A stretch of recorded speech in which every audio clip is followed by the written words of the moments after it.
Kanyang tungkulin ay ginagampanan kahit na ginigipit at pinapahirapan. Ang kanyang pag-ibig sa bayan hindi masisira kahit na kanino man. Inday, Inday, Sara, ikaw lang ang pag-asa. Inday, Sara, Agilang Pilipina.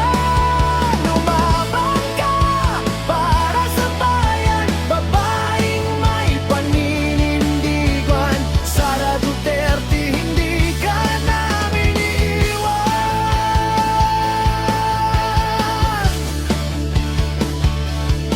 Dahil sa'yo may pag-asa ang bayan,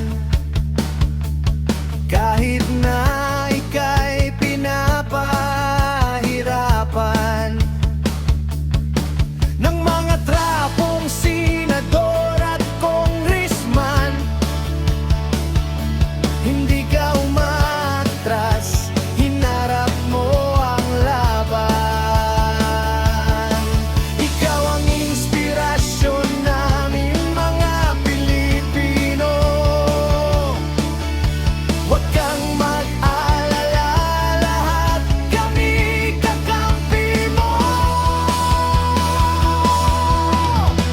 Ikaw ang agilang kinatatakutan ng mga trapong sisiw sa Malacanang. Kaya ikaw